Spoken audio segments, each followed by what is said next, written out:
he's so unassuming. You would never think he's like, a classic Fusha Arabic expert. But for a 3-month period, Tim from Ohio and I would sit together at the Fordham lounges on the 2nd floor, and he would teach me Arabic. And it was one of the most demasculating experiences of my life because, I'm from the Middle East. I should speak Arabic. I know how to do it. But that's one of the challenges of bilingualism, I guess. What do you think? My name is Adela Kochav. And I'm Mariam Adela. We are the Daughters of Diaspora. And this is Americanish.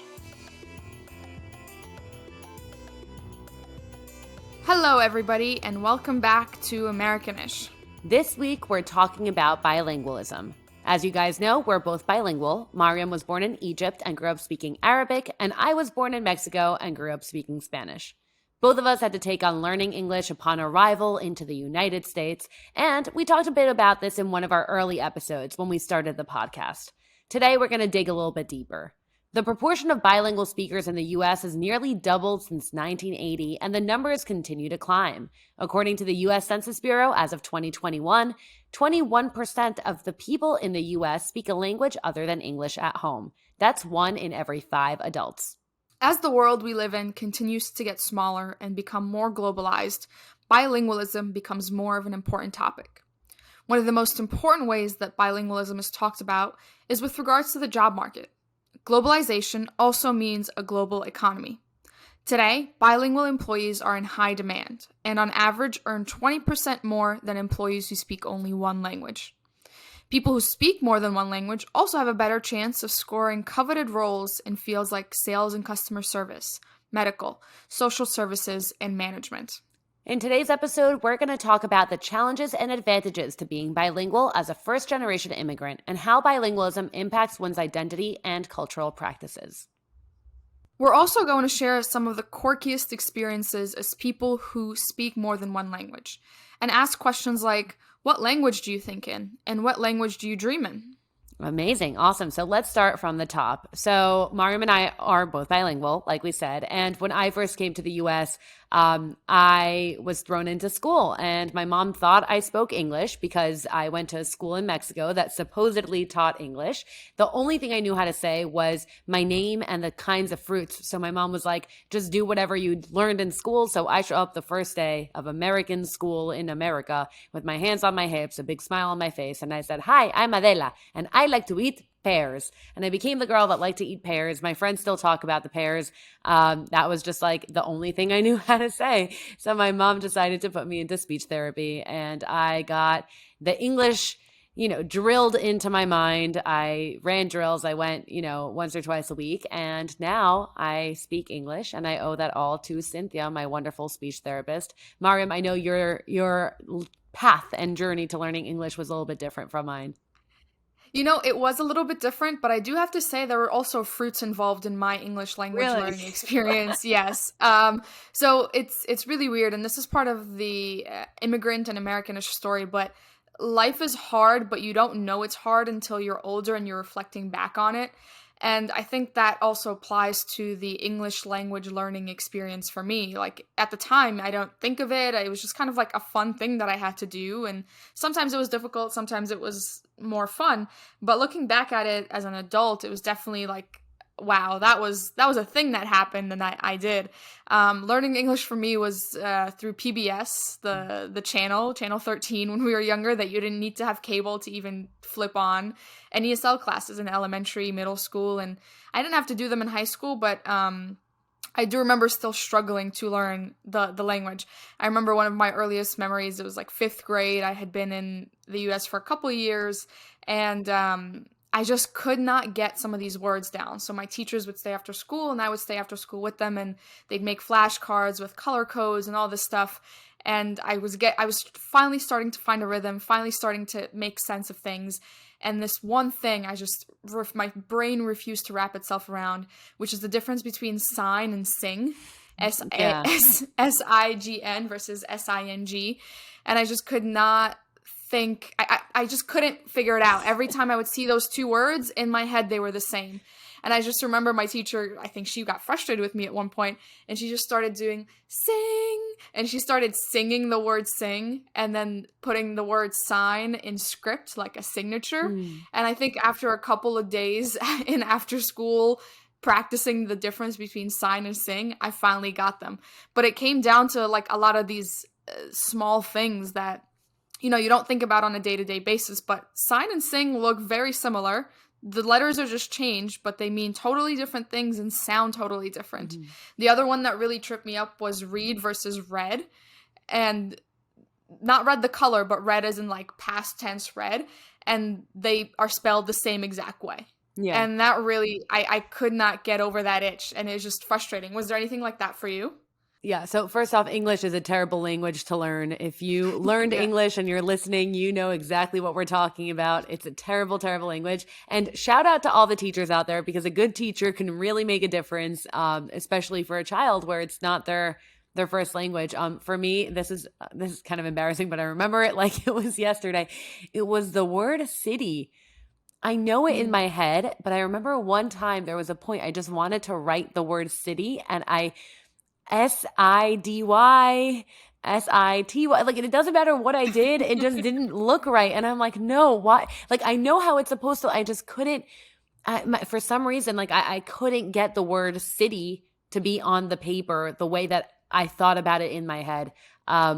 So that's like my scare word. And it's funny because I had a teacher in third grade, Mrs. Brosniak, shout out, who I ran into afterwards years later. I ran into her maybe 3-4 years ago, and she was with her grandkids, and she's like, oh, this is a girl I tell you about. And I'm like, you tell your grandkids about me? She said, I tell all my students about you. I'm like, what do you mean? She said, yeah, I tell them I have a student who was absolutely brilliant, who I knew was going to go far and change the world, but couldn't spell for her life. I'm like, what? She's like, I hope you understand you never got more than 1/4 of the words right on a spelling test, but we just always gave you 60s and 70s so you would pass. I'm like, oh, that's so kind.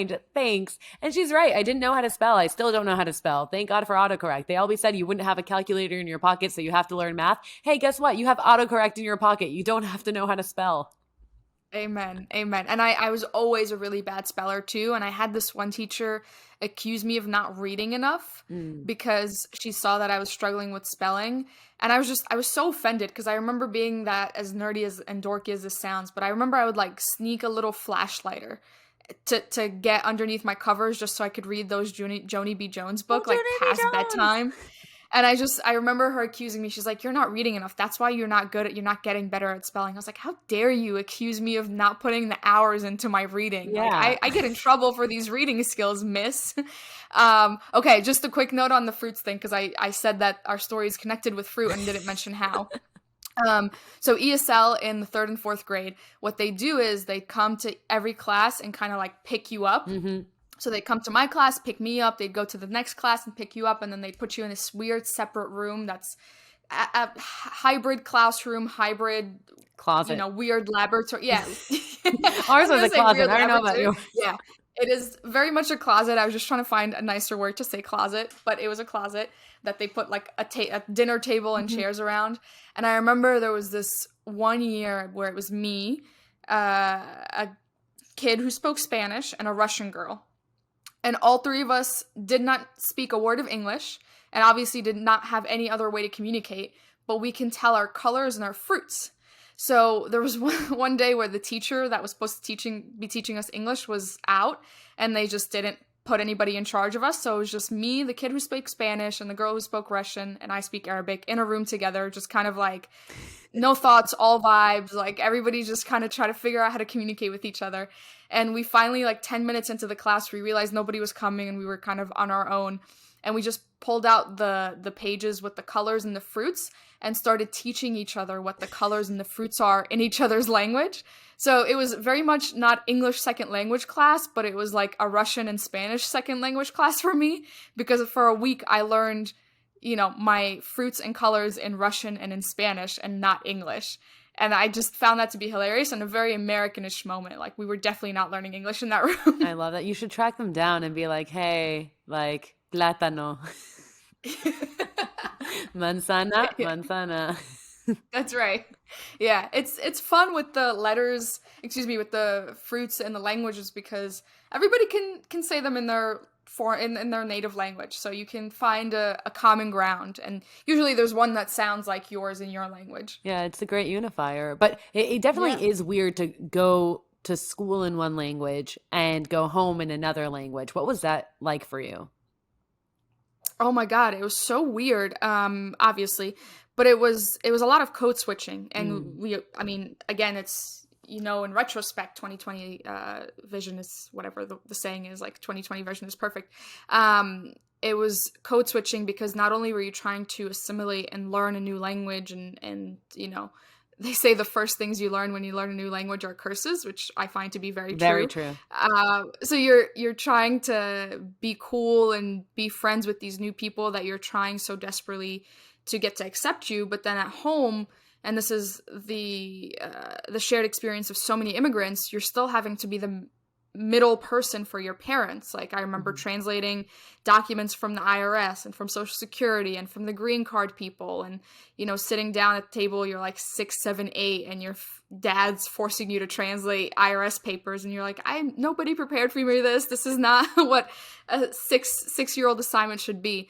So you kind of were growing into two different people. One at school that was learning English and learning the curse words and learning how to get online and punch in your number to get lunch, and then at home you were becoming an adult in a lot of ways and helping your parents build a household in a new country. Was that similar for you? Yeah, yeah. I think that for me, my mom already spoke English when we got to the US. My mom speaks a ton of languages. She actually speaks 6 languages. And my dad didn't speak as much English. He thought he spoke English. And I don't know how much you know about, Mexican Jews, but Mexican Jews specifically have a lot of confidence. So they all think they speak English, but they don't. But they very confidently walk into a room, almost like Israelis. You know what I mean? They just like they're like, I Right. speak English, and it's like, no, you don't. And it's like, nope, I do. And it's like, I don't think you do, but it's nice that you think you do. So for me, it was like my parents, like they handled their own with that, but it was very odd because I felt like I did have two different worlds. And like you said, it's code switching because it's not just about, the languages that you're speaking. It's also, I was associating English with my outside life and Spanish with my Right. home life. So then there's just certain things that you can express in certain languages. So relating to my peers is something that I feel more comfortable doing in English. So even when I have a friend who also speaks Spanish, for some reason my default is to speak English to them because that's how I've related to peers throughout the years. And when I speak to my family, of course, I speak in Spanish, but not to my younger sisters. Again, it's very interesting because there's certain languages you have for certain people, and certain languages that you use for certain things. I know for me, I Hmm. can't express love and affection or even anger and things like that, that there are strong emotions in Spanish as well as I could in English. What about you? I think I 1,000% agree. I not only feel more comfortable, I mean, this is an unfortunate case too, Mhm. because I wish I was able to do both in both languages, but I definitely feel like I'm able to ideate and express my ideas and thoughts and feelings way better in English than I am in Arabic. And a lot of languages don't lend themselves to ideation. And maybe this Mhm. is coming out of ignorance on my part, and feel free to push back, but I think something like Arabic, it's hard to express love the way you do in English, the way that you do in Arabic. And I think it's much easier to, express harsher emotions in Arabic because Mhm. the language lends itself to it. And no, I'm not saying Arabic is a harsh language. I think Arabic is a beautiful language, but there's more. Um, there's a broader spectrum in the dissatisfied emotions than there are in the satisfied emotions for Arabic. Mhm. Like I feel way more comfortable telling my sister I love you or I care about you or whatnot in English than I do in Arabic. But if I'm speaking Arabic, I'm ready to fight in a lot of ways. Like there's a lot of defenses up, and maybe that's a lot of my trauma, manifesting itself. What do you think? Do you find that in Spanish there's a different range of emotion than there is in English? I don't know if emotion. I feel like a lot of people, especially people who speak Spanish, think it's a very romantic language. Also, people who don't speak Spanish, like guys weirdly fetishize that. You'd be surprised how many times I like, I'm Oh going on yeah. like a first date and they're like, "You speak Spanish? That's so hot. Say something to me in Spanish." And I'm like, quiero más pasta. Like, bring me more pasta. Um, so romantic and so sexy Yeah. right there. But for some reason, I think for me, it's just that the comfort level isn't there anymore. So it's less about the range of the language and more about the range of my use of the language. Spanish does have a Mm. really cool grammatical structure. My family, if they listen to this, they're gonna laugh because they love making fun of me because I think this is so cool. And I don't know if you have this, but it's a conjugation in Spanish. Spanish is really cool and that it has a grammatical conjugation called like ado or ada, which is like in the state of. So for example, chile, means spice, right? So enchilado means that you are in the state of having too much spice, right? Like when you eat Mm. too much spicy, you're like, "Oh, I'm spiced out." It's like that's enchilado. Same thing like with like I don't know, you can do it with like any word. Let's say for example, I spend too much time with my sister Arlette, right? I can say estoy enarletada, which is a made up word. It's not a real word, but grammatically what follows, I had too much Arlette in my life, right? So it's like this Wow. fun grammatical structure that we don't have in English. So whenever I have too much of something, I don't really know how to explain that in English. But it's I think less about the range and it's more about the uses, and that's a use I'm very comfortable in. I love making up words in Spanish. Love it. We talked about this in one of our first episodes too. It's somewhat similar to this conjugation, which I found really fascinating. But like a lot of American Egyptian or Arab American people will use the Arab conjugations on English Mm. words and like kind of come up of a hybrid English Arabic. And my grandpa used to call it Out Arabizi, of which is English. yeah. Yeah, like is there a similar thing for Spanish? Yeah, Spanglish. Spanglish, yeah, yeah, yeah, exactly.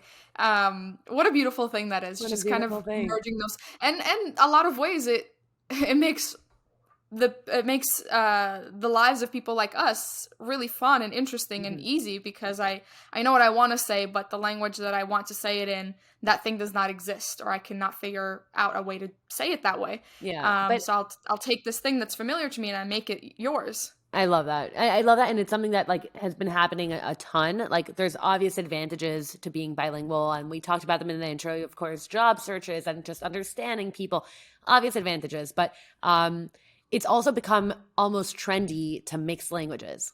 Like Mm-hmm. Spanglish is very trendy, especially like if you speak Spanish, if you throw in an English word here and there, it's like, ooh, that's so cool. Same thing in the US. Like Yeah. people love throwing in like a couple of like Spanish words here and there. It's cool to be like mixing these bilingual things. And there's a TikTok trend that they say like name something that's like classy if you're rich and trashy if you're poor, like having mixed silverware or minimalist walls, right? Things like that. And one of them said speaking a second language. And I feel like that's at least like in my experience, like now it's becoming crazy trendy. Everyone loves to mix languages. If someone knows like a slang word in some language, they just throw it in there. It's like the equivalent of that person who like went abroad once and now they're like saying like Barcelona like every 2 seconds. You know what I mean? Right. Yeah, yeah. Last time I was in Barcelona. Barcelona. Like we get it. You like cheese. Relax. Um, it's you're right on the nose. I think there's so many advantages and challenges that come with bilingualism. Um, First being this TikTok trend that you mentioned, classy if you're rich, trashy if you're poor. Did you ever feel that way growing up, whether it was classy or trashy to be speaking two languages? I always felt it was so cool. I just loved it. Mm.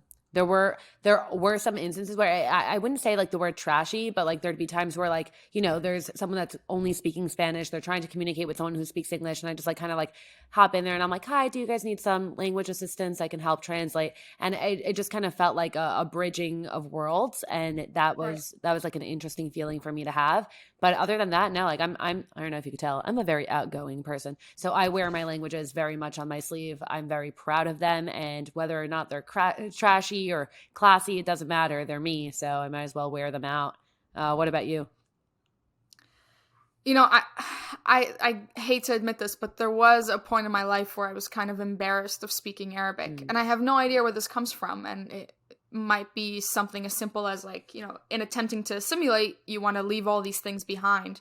And I wonder if you've ever felt the same way, but that was a very real time in my life where I was trying to do everything I can to not speak Arabic, learn better English, and kind of erase the Arabic from my Mm. brain, which I so deeply regret. And I've spent the last 6 years trying to bring back. Did you ever feel that way at any point, even if it was for a fleeting moment? Yeah, I mean, especially like coming from a different country when you're little, like you just kind of want to be like everyone else. For me, it was more like Yeah. cultural references.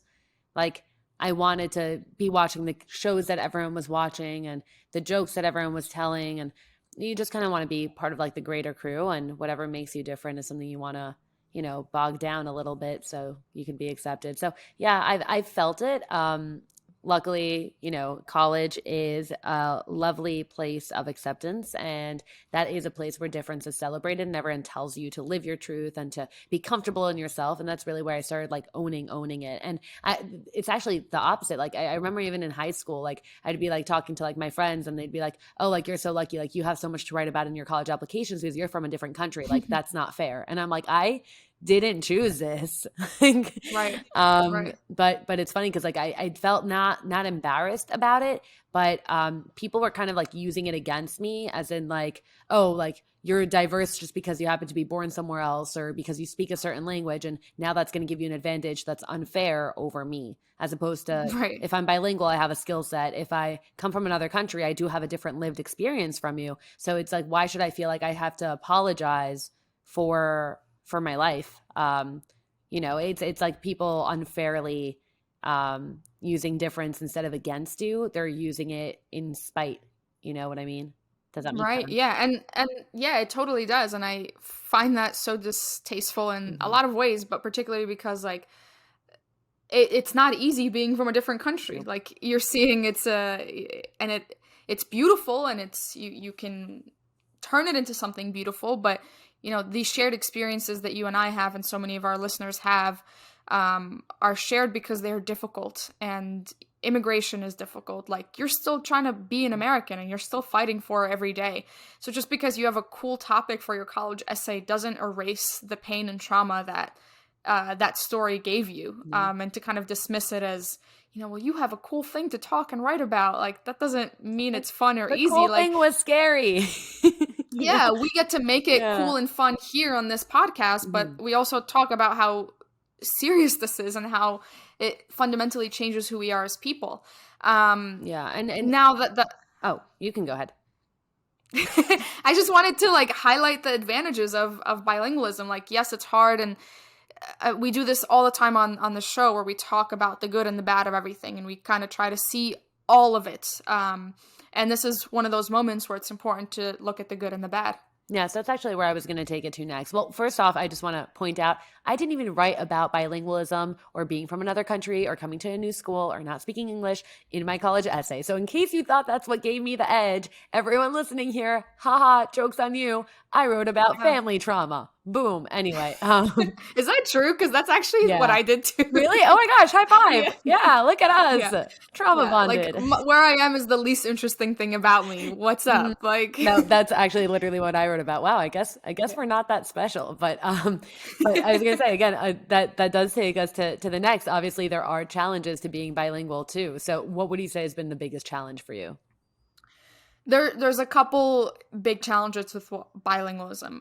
The first and the one that comes to top of mind when we talk about this is a lot of times it feels like I speak neither language. Mm. Like I'm not proficient enough in Arabic to, have a lengthy discussion about the economic status of a province in Algeria or whatnot, but I can get by, and the same way in Arabic. And I'm sure people who have listened to a couple episodes of this this podcast, have probably heard me like ramble on for a couple of sentences and then stop and say, "Was that coherent? Did that make sense?" And that's a lot of my language insecurities coming out, and a lot of I call them like the drunken monkeys in my head, like Mm. telling me like, "Oh, you're not even speaking a coherent language. Like, what are you even doing?" And it's very real. And there's a clip of me early on in the show saying, like language is one of my biggest insecurities, because I just never know if I'm saying what I need to say. And there's been so many times where I say something. It's a running joke at work for me. Like I'm always 85% getting to where I need to go. Like the other day I said, that's going to be a woozy. And that is not what I meant to say. The word is doozy, I guess. So I was like, people get what I'm saying, but it's not exactly what I meant to say. Or sometimes I'll just flip things around and they don't make a lot of sense. So I think that's one of the biggest challenges for bilingualism. You just never feel like you're fully 100% comfortable in one or the other language. In college, I took on Arabic as a minor just because I really wanted to get my writing and reading skills back. And I remember there's this class that I was really struggling in. And for those of you who aren't familiar with Arabic, there's so many freaking different dialects. There's like hundreds of dialects. So there's classical Arabic, which is Fusha, and that's Quranic Arabic. That's classic modern standard. And that's, where official legal documents are in. It's what the Quran's written in, that jazz. And then there's about hundreds of other dialects between the Levant, Egypt, the Gulf, Saudi Arabia. And then within each country, different, villages that are 10, 15 minutes away from each other, they can speak different dialects. So all that to say is that I was really struggling in classical Arabic because I had never studied classical Arabic and I just speak Egyptian dialect. So my professor suggested that I get tutored from one of the people that were excelling in the class. And it was this guy named Tim from Ohio. And I think that's what we should call this episode. A guy named Tim from Ohio. Yeah. And he's so unassuming. You would never think he's like, a classic Fusha Arabic expert. But for a 3-month period, Tim from Ohio and I would sit together at the Fordham lounges on the second floor, and he would teach me Arabic. And it was one of the most demasculating experiences of my life because, I'm from the Middle East. I should speak Arabic. I know how to do it. But that's one of the challenges of bilingualism, I guess. What do you think? Yeah, I mean, I didn't have that exact experience, but there'd be times where like my friends from NYU that were taking Spanish in college would be like, hey, can you help me with my Spanish homework? And they would hand me like a sheet of conjugations and I'd be like, no. I can't, but have a nice day. And again, it's like, again, when you grow up bilingual, when you grow up first gen, you're not going to have the full command and you're not going to have schooling maybe in a certain language. And like you said, like, can you write about the intricacies of a revolution in a certain language? I can't. My Spanish is it's limited to what my family talks about on WhatsApp, lunch at grandma's house on Wednesday. That's what I know how to say.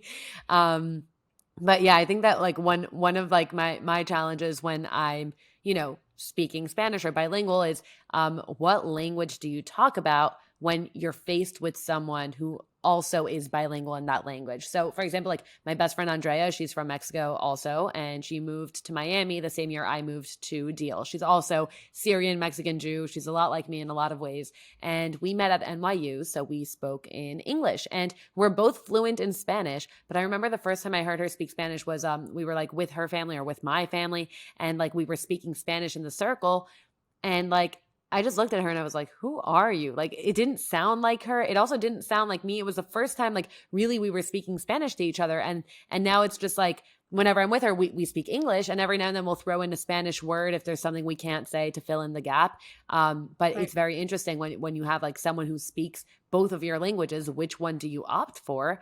And I see this a lot with my grandpa, for example. Like my grandpa just assumes that everyone speaks Spanish all the time. So he speaks to all waiters in Spanish. And I'm like, Grandpa, you can't just speak to people in Spanish. But then at the same time, when someone who does speak Spanish comes up to my grandpa struggles through English and he goes, hi, yes, we will have, please.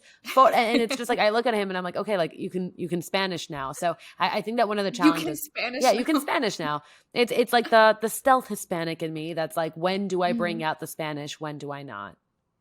Right. Have you ever caught somebody talking about you in Spanish because they didn't think you spoke Spanish? Oh yeah, 100 times. I mean, it happens all the time in cat calls, right? If I'm walking and I'm being cat called in Spanish, no one knows I can understand because why would I, So, but that's just like fun throwaways. But it did happen once that I went to the Bronx Zoo with my mom and my little sister. And my sister had to go to the bathroom. We were stuck in traffic. My mom's like, just get out of the car, find for, somewhere where she can go. And we saw a hair salon and we walk in and there were these two ladies there and they said to each other in Spanish, oh, the little one has to use the bathroom. Let's just charge them. And I didn't say anything. My sister went to the bathroom. They said it was going to be $10. I said, sure. I pulled out a 10. I paid. And then on my way out, I just said in Spanish, you should be very careful about who you speak about in Spanish. And then I walked out and that's it. That's where we left it. Because again, why would I speak Spanish? But it does make you like, it's interesting because in this time it happened, someone was speaking Spanish and didn't know I understood English. but I'm sure it happens a billion times a day the other way around, where people who are speaking Mm. English are speaking about someone who speaks Spanish thinking they don't understand what they're saying. And I'm sure that they can. So I think it's just a message to ourselves that the world is very deceiving, especially in this day and age. Be mindful Right. and be kind with your speech, no matter in what language. But what about Amen. you? I don't want to say 100 times, but I've definitely a few times on the train, on the subway, I've heard people like talking about something about me in Arabic. Um, this literally popped into my head. When I was in Egypt, people didn't think I spoke Arabic just because I guess I'm not, dressed in traditional Egyptian garb, or like I'm not with the fashion because I'm dressed American, Mm-hmm. and people would talk to me assuming that I'm like a foreigner. And my Arabic is decent, especially now. I think I would say it's pretty decent. So I would definitely understand what they're saying, but they were talking about me like I'm a foreigner. Mm-hmm. And in a lot of ways, it kind of hurt my feelings. I'm Yeah. not gonna lie. Like, do I look that different? I'm one of you guys, and this could be a whole other separate topic and separate episode about, feeling that your people don't see you as part of them, and Mm-hmm. there's this othering that happens when you have assimilated, and you've become part of a different culture, a different country, but your heart is still somewhere else, or your mind is still somewhere else, and you want to be part of both, but that's just not how people see it. You can't be part of both in a lot of ways. As much as the show is about being part of both, a lot of the people around the world don't think you can be part of both. Yeah. Yeah, I think so too. And I think again, like that's something that is changing. I think that the world is growing. We are going through globalization, but I feel like different generations had different experiences from what we're going through. So we're talking about our experiences as first gen immigrants, millennial cusp Gen Z women in New York, but of course that's different for different immigrants that immigrated at different periods in their own lives or to different locations. So how is it different for younger first gen immigrants than older ones? So there's a couple different ways to approach this question, and I think if we really want to simplify it for the sake of the podcast and for the sake of just understanding what this question is attempting to answer is, I think immigrants today generally have an easier time. And I'm talking with respect to bilingualism. I think whatever language you speak, if you come live in a cosmopolitan city like New York City or any of the other ones around the States, you will generally find a community that speaks your language, that has a restaurant from back home, that has traditional garb, whatnot, than it was 10, 20, 30, 50 years ago.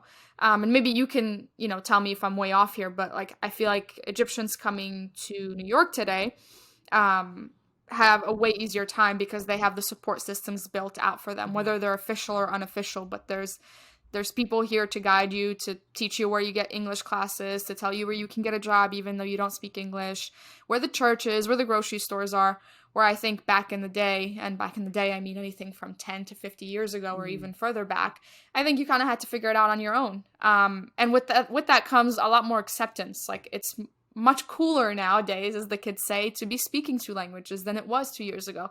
And there's way less pressure to assimilate. Our parents, my parents, your parents, Adela, had to catch up pretty quickly, whether it's learning English or making sure your kids had the right type of clothes to go to school with. And I think now we as a society, and this is a very positive thing and something we should be proud of and should aim to become better at, is that we're accepting of a lot more, a lot faster. What do you think? Yeah, I think you really are on point there. I think that especially nowadays with PC culture and all that, people are just very accepting today. People are very patient today. And even look, when you first touch down in JFK, if you get sent a secondary check, there's like a chart that has like different languages that says, I speak Spanish, I speak this in whatever language it is. And you just point to your language and they bring you a translator. I can't imagine what it was like immigrating to the US 20, 30, 40 years ago, when if you spoke Cantonese, to get a Cantonese translator or to even tell them that you speak Cantonese might take, hours and hours and hours, and it's way less accessible. Same thing, like I'm in court for part of my internships, and they always have court translators that are just available to pop in and out of court and to translate in real time. And that's something that I think is phenomenal. I think that people themselves are also more patient. If you're asking for directions and people understand you don't speak English, they're slow with you, they're patient with you. Maybe they'll pull up a map and start showing you where to go. And that's something that I don't think would have happened 20 or 30 years ago. So I think you're 100% right. And I think that you're right. It is cooler, trendy to speak another language these days, which is wonderful. But again, I think that the older generations had it hard. Like I said, my mom speaks 6 languages, and English was the last one she learned. So she has a heavy accent, or it was one of the last ones she learned. And she has great command of English, but again, it might not sound like that. And I remember I spoke to a girl I took a class freshman year called The Cultural Nature of Language, and her family was from Haiti. And I don't even remember this girl's name, but she was talking about how her mom is so smart in French, but no one who spoke to her in the US in English would ever know that. And she seemed to have this sadness about her where she was like, no one would ever know, because that's just not a language she'll be comfortable in. And for some reason that stuck with me for a long time. Luckily, I mean, my mom can communicate great. Her accent is wonderful. Sofia Vergara type, like that's what I think of when I hear my mom speak. But it does make you wonder for a lot of these immigrants, some of them that had whole careers before coming here. Right. The language barrier is what might make others see them as uneducated. What do you think? Absolutely. I can't tell you how many cases there are of, cops, Egyptians moving to the States, and, they're doctors, neurosurgeons, lawyers, engineers, physicists, pharmacists, like a wide array of incredibly difficult, I would say, careers to attain, education and otherwise.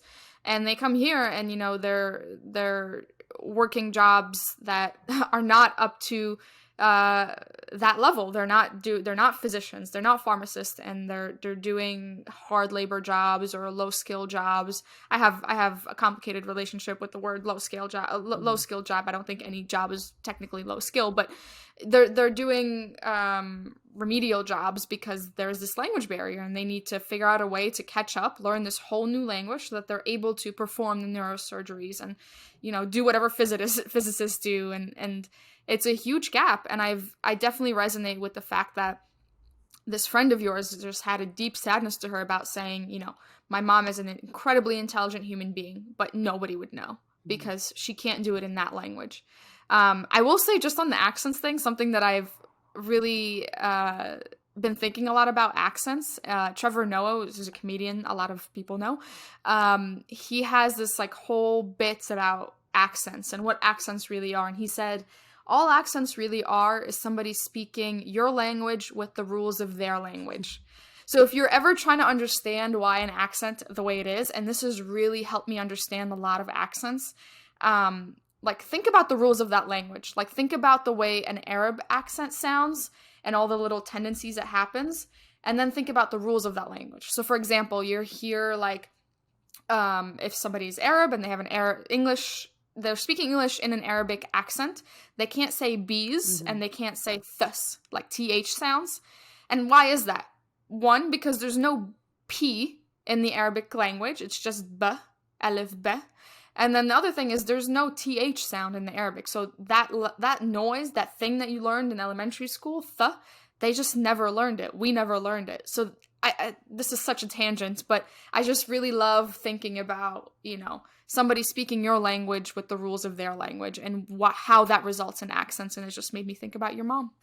Well, yeah, there we go. Sofia Vergara, Adela Cojal, Alegrita. But yeah, I think that like when you immigrated and what age you immigrated definitely has an effect on your bilingual experience. But I also think a lot of it has to do with geography. So obviously we're both here in New York. But my favorite bilingual city, if we can call it that, is Miami. Because you go to Miami and you might as well be in Latin America. Whenever people are like, oh, I'm from Miami, I'm like, oh, so you're from Latin America. Like, Miami, sorry. Like, we'll claim that one. But whenever you're in a lot of cities, either in Southern California or like the Southern Texas or somewhere in Miami, you're more likely to hear Spanish than English sometimes. And it's very cool. And again, for someone like my grandparents that think they speak English, but they actually don't, Miami's a very comfortable place for them because they're going to a bilingual city. And I love the idea of a bilingual city. I mean, Jerusalem's an example of a trilingual city. And it kind of like makes me wonder, like, how do people experience a city differently depending on what languages they speak? Right, yeah. And there's a lot of these pockets, as you were, of different parts of all across the world where there are officially or unofficially bilingual. Mm-hmm. The first two places that come to mind is Astoria. Everybody that has ever listened to the show knows my deep, undying love for Astoria, Queens. Little Cairo. Every sign ever is in Arabic in Astoria, like the restaurants, the travel agencies, the bank, and I really love it. It kind of feels like a little slice of home going back there, and I will gatekeep that food as well, since I'm becoming the gatekeeper of things. And then Dearborn, Michigan, which a lot of people know about because that also is like little Yemen, little Lebanon, little Beirut, little Cairo. It's just where immigrants congregated, and therefore the businesses that were built in those neighborhoods, and the institutions that were built in those neighborhoods were built around the people and to accommodate the people that were living there. Could you think of any other like pockets that have an influence on you? Yeah, I mean, for me, my favorite was actually last week. My mom and I went to Elizabeth, New Jersey, and if you've ever been to Elizabeth or Edison, New Jersey, there's a very big Indian diaspora there, and just like we walked around and there's just like dress shops with beautiful Indian dresses and amazing Indian food. And all the people know each other who own all these businesses. They all live and work together and all of their doors are open and they pop in and they ask each other questions. And it's like, you don't even have to hear English there. My mom and I walking around, like everyone was like looking at us like, why are they here? And honestly, like, I don't know why we were there. We were having a lot of fun looking at dresses, but it was just like really fun because we sat down at the restaurant. This was really funny. We sat down at the Indian restaurant and we're trying to like look at what food to order. And luckily for us, most Indian food is vegetarian. So we don't have to really worry about a lot of things. And we're looking through the menu. We have no idea what anything is other than like your typical, tikka masala kind of things. And the table next to us just like reached out and they're like, are you new here? We're like, yeah. And they're like, here, we'll help you out. And we kept asking questions. They had this one thing called like a patara or something like that. I'm butchering the name. Parata. Yeah, parata, which is essentially a quesadilla. Bread. Yeah. It's the like Indian awesome quesadilla. Yeah. It was great. Oh my God. My mom and I had the time of our lives there. And then also it was really confusing for them because they're like, so where are you guys from? And we both white girls go, Mexico. The whole thing was really fun, really confusing, really fun language moment. Hearing my mom in her accent, trying to speak to the waiter in his accent. And it was just something was not translating. It was really funny. Yeah. That is so sweet. That's an Americanish moment right there. Yeah, an Americanish moment. But I have a lot of these Americanish moments, mainly not in person anymore, but on social media, where like there's so many times where my algorithm's just confused and it has no idea what to show me. It's like, I'm going to show you things in Spanish. I'm going to show you things in English. Every now and then French pops up in there and I'm like, no, wrong one. Swipe left. Yeah, swipe left. It's like my algorithm's trying to code switch. Yeah, and social media, just while we're on the topic, has become a great way for people, including myself and you, Adela, to tap into our heritage and our home countries without doing a lot of work. Because I think one of the main reasons that people have such a hard time both assimilating and maintaining their home culture is because you need to pick one at some point that becomes a part of your daily life and your daily routine, and the latter becomes one that you have to actively seek out and put work into seeking out. Like, growing up, I chose to be American first, and I still choose that every day, but that makes being Egyptian a lot harder. I have to find the Egyptian restaurants. I have to make sure I go to the Yemeni grocery store on Saturdays and make time. I have to make sure I carve time out for church. And it kind of becomes like you're living your life trying to be two things at the same time. What social media has done for that is that it has allowed you to seek out who you are, and your heritage and your culture and your language at literally your fingertips. And I don't necessarily have to, find the Tarab artist that's putting on a show in this obscure, auditorium in Brooklyn to listen to some Arabic music, but rather all I have to do is just go to his Instagram and listen to him there. And I think that's really beautiful in what social media has done for us. And, anybody that's listened to this has probably heard us talk about the evils of social media, but would you say there's any of that for you? Like, what is Americanish? How does Americanish translate on your social media feed? Yeah, I mean, for me, what I like most about it is that there's certain like generational jokes, or I guess you could say it's just like cultural knowledge that's just like common for people. Mhm. And because of social media, I get to have that even though I'm living here in the US. So like, for example, there's like certain bits on social media, certain comedians on social media that are huge in Mexico, but because of social media, I get to get that on my feed too. And now suddenly when I go back to Mexico, like I know all the typical jokes that they're making. Like, for example, you know how we have like a Karen like here in Yeah. the US, like the idea of a Karen, that's like a cultural phenomenon, a cultural moment, a cultural tidbit, whatever you want to call it, that we all know what a Karen is. So in Mexico, we have that too. Like we have like a Sophie or Santi, which is like the white skin. It's like the Valley Girl. It's like a Britney, The right? whites again? Yeah, That's but Whitezigen's an hilarious. actual thing. If you don't follow Whitezigen on Instagram, you should get on that. I mean, most of their posts are in Spanglish, actually, so you'll get at least half of it. Half of it, yeah. It's like the Valley Girls, like the wannabe Americans, but like they're not, but they are, and they try to speak English, but they don't. And it's like a Sophie. That's what they call them. Like it's like, okay, Sophie, shut up, Sophie, right? So it's like the funny thing, and I Uh, get to know that because I have all of that on social media.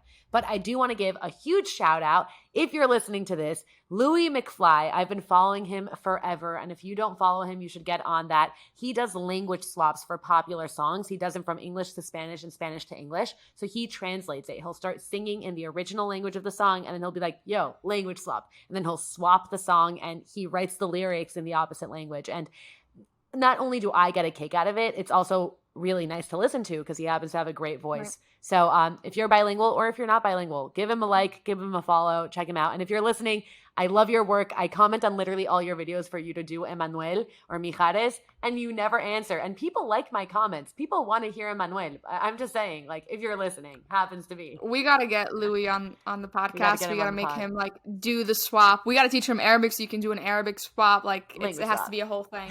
Yeah, and Adela showed me a couple of his videos leading up to this because I had never heard of him before, and it is very cool. So it also gets the Mariam stamp of approval. Go check it out.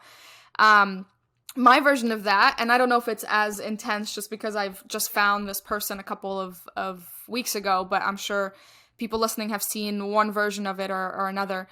This new artist, Saint Levant, he's from Gaza, and you know his bio says "From Gaza with Love," and he does quadruple lingual songs. So Love he's that. from Gaza, speaks English, lives in I think France. So he does these songs where there's all three languages in one verse or in one chorus, and I think it's a great way for people to play with and get flirtatious with all the languages that they speak and all the sides of who they are.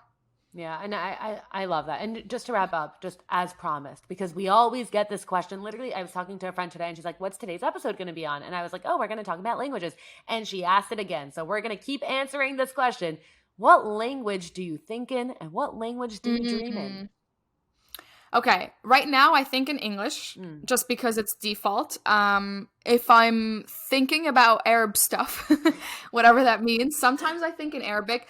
In my dreams, whoever speaks Arabic to me will speak Arabic in the dream. Whoever speaks English to me will speak English in the dream. Mhm. It also varies on the context of the dream. If I'm dreaming about, like Minya or Cairo, it will usually be Arabic. If I'm dreaming about, NYC, unless it's Astoria, then it's English. What about you?